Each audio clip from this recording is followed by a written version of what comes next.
Hola, muy buenas tardes a todos y bienvenidos a un nuevo programa del canal de Vicente Fuentes y de la web ufopolis.com. Hay casos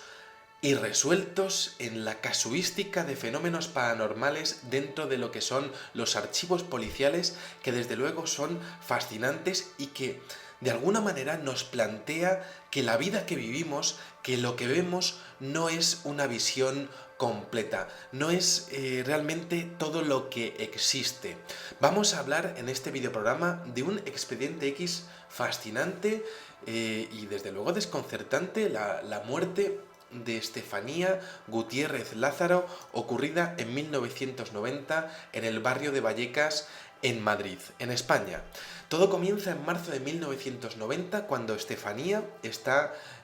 con unas compañeras de instituto, es una chica de 18 años y resulta que está practicando con ellas el juego de la Ouija. Resulta que una de sus compañeras quería contactar con un novio que había fallecido recientemente en un accidente de motocicleta y estaban allí con el tablero famoso, con el vaso, todas con el dedo puesto en el vaso y moviéndose ligeramente. Entonces ocurre algo absolutamente inesperado porque resulta que una profesora las sorprende jugando y entonces, claro, les quita el tablero y rompe el tablero de la Ouija tirando el vaso que estaban utilizando al suelo. El vaso, de repente, evidentemente, se rompió en 1000 pedazos, pero resulta que cuando la profesora llegó allí, ese vaso estaba lleno de un humo blanco que no podía ser natural. Resulta que al caer ese vaso, ese humo blanquecino entró por la nariz de Estefanía Gutiérrez ante el estupor y el espanto de sus compañeras y de la profesora. Desde entonces la joven comenzó a tener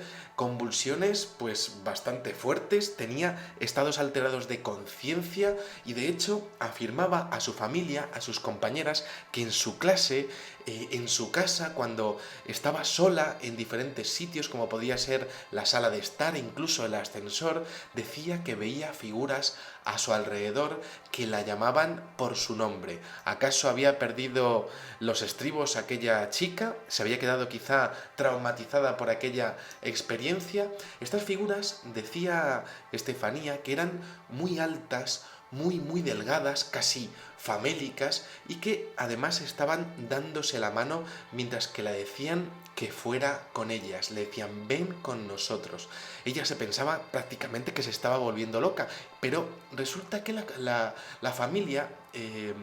se encontró con situaciones desconcertantes. Había situaciones en las que su cuerpo de repente no parecía reaccionar a los impulsos nerviosos que estaba mandando su cerebro y de hecho en algunas ocasiones ella como que perdía completamente la noción de la realidad y parecía que su cuerpo estaba poseído por una fuerza, podríamos llamar, sobrehumana. Algunas veces arremetía con violencia contra sus propios hermanos y había otras veces que hablaba con voz ronca de hombre, con una voz que no era la suya, de hecho profiriendo graves insultos a lo que serían pues su familia, sus amigos, sus familiares, algo realmente que por supuesto no había hecho en su vida normal. 6 meses está así Estefanía desde este incidente que ocurre con la Ouija y claro, los padres, un poco desesperados, pues la llevan a diferentes centros de salud, pero ningún médico puede certificar qué tipo de enfermedad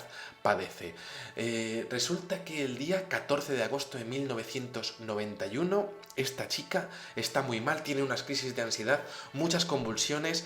todos los fenómenos que estamos diciendo empiezan a repetirse continuamente uno tras otro y resulta que entra en el hospital Gregorio Marañón en coma profundo y fallece en extrañas circunstancias. Decían, por ejemplo, los doctores Pedro Cabeza y Gregorio Arroyo, que fueron los que estuvieron tratando el caso de esta chica, que su muerte fue súbita y desde luego fue muy rara, como si fuese algo que no hubiesen visto nunca en toda su carrera como profesionales médicos. A partir de ese entonces resulta que en la casa de Estefanía comienzan unos fenómenos paranormales muy raros y extremos. Las puertas de los armarios y las habitaciones se abrían y se cerraban violentamente, creándoles un susto espectacular a la familia cada vez que ocurría. Los aparatos eléctricos se encendían y se apagaban solos. Y de hecho había pequeños objetos decorativos que parecían cobrar como vida propia, como cuadros, fotografías que se movían, que algunas veces aparecían dados la vuelta y claro, evidentemente pues los padres les preguntaban a los hijos pequeños si habían sido ellos y los hijos pequeños es que ni siquiera llegaban a alcanzar qué estaba pasando en aquella familia y en aquella casa de los Gutiérrez Lázaro. Sombras y figuras etéreas comenzaron a aparecer en diferentes estancias de aquella casa, como en el pasillo, como por ejemplo en la sala de estar, también en el servicio donde se escuchaban voces. Y de hecho, Concepción Lázaro, la madre, una noche estaba acostada en la cama y sintió, de repente la mujer estaba allí, pues nada, durmiendo o intentando dormir, y resulta que empezó a sentir que había algo que la estaba aprisionando y le estaba tocando aquellas zonas del cuerpo que tenía fuera de las sábanas.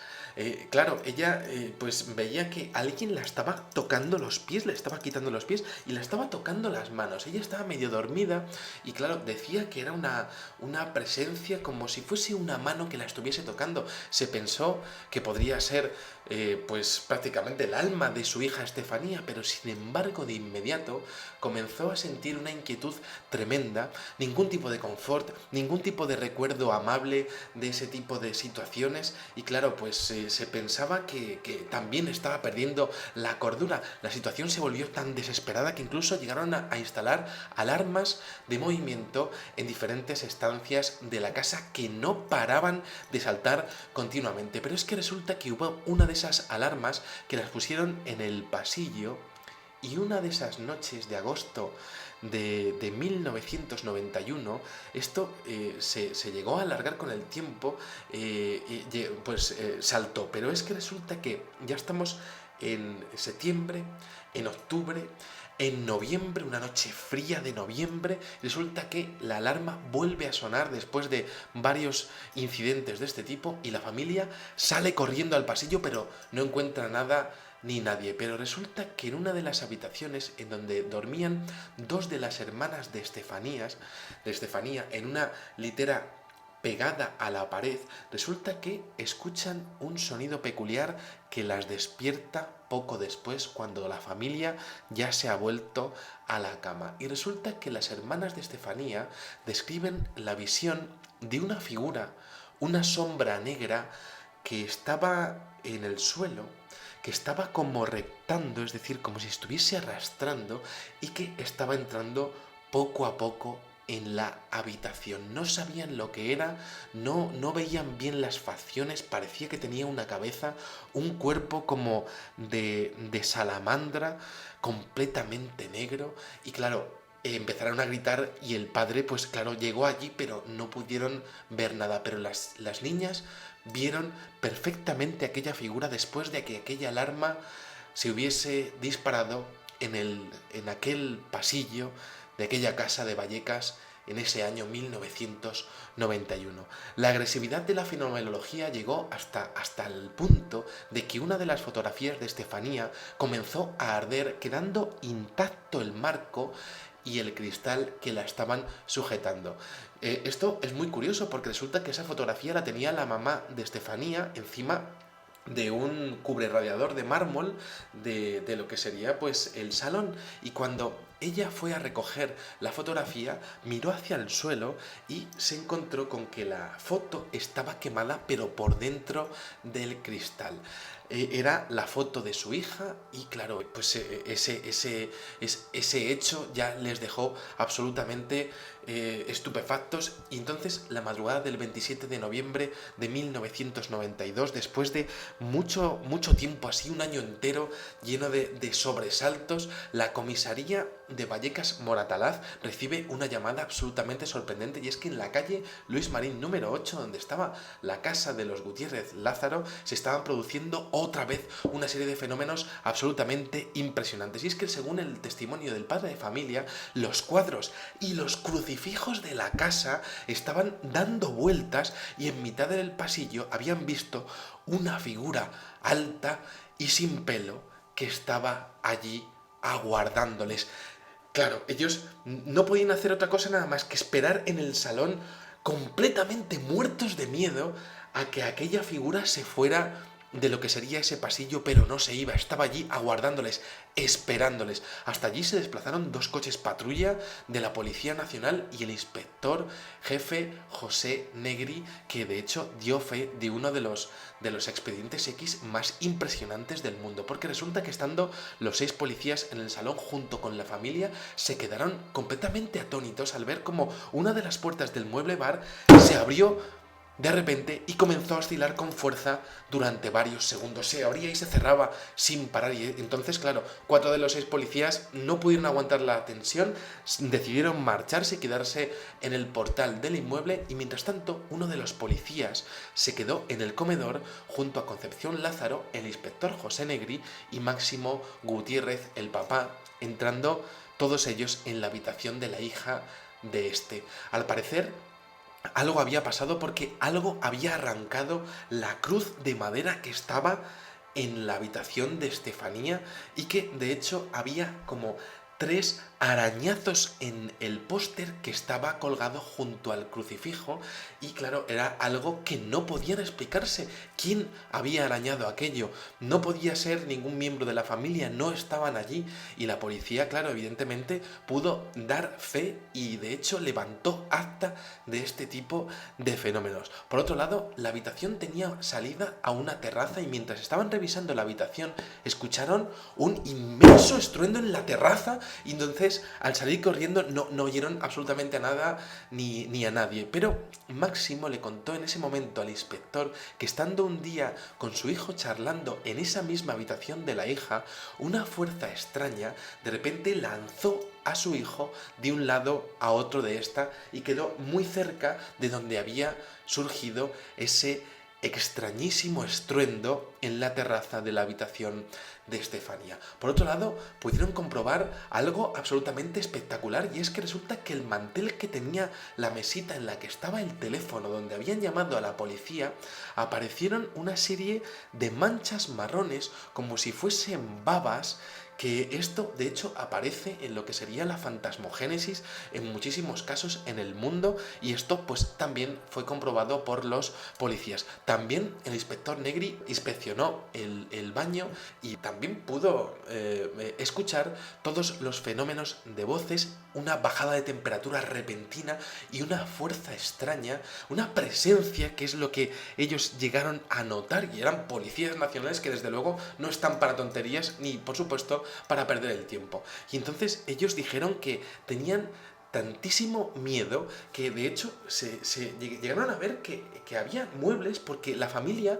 llegaba a utilizar el cuarto de baño como trastero porque no podían estar allí del frío que hacía y sobre todo de las voces que oían. A José Negri llegó a plantearse un dilema en su vida porque decía que no había sentido un frío así en toda su vida. El resumen de lo acontecido en aquella madrugada, en aquel domicilio, quedó reflejado en un histórico informe oficial que ha pasado a los anales de la historia paranormal en nuestro país. Ahí se ve perfectamente y podéis ver la fotografía, ya la habéis visto en alguna ocasión en este programa. Y lo cierto es que la familia Gutiérrez Lázaro acabó vendiendo la vivienda y finalmente en el nuevo domicilio no volvió a pasar absolutamente nada. Y claro, es muy curioso porque ha habido diferentes investigadores que han realizado lo que serían psicofonías en esta casa, pero los actuales inquilinos han dicho que ellos no han oído absolutamente nada nunca y que su paz pues está imperturbable y que aquello pues acabó en aquella madrugada de 1992. Podemos sacar como conclusión evidentemente que el tema de la Ouija pues yo tengo mucho respeto a eso y no considero que sea un juguete, no recomiendo su uso para nada, solamente hay algunos profesionales que utilizan esta herramienta para poder contactar con otras entidades o esas supuestas entidades y lo cierto es que tenemos un caso que tiene una serie de características espectaculares como esa sombra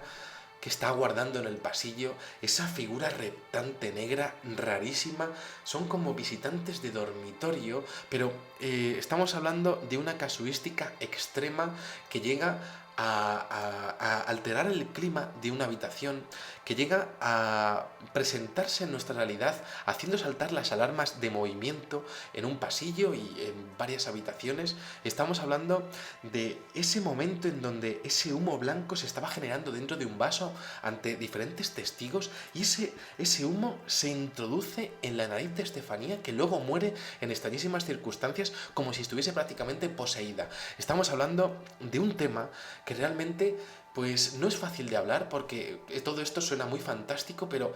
son testimonios oficiales y estamos hablando de algo que parece solaparse con nuestra realidad. Parece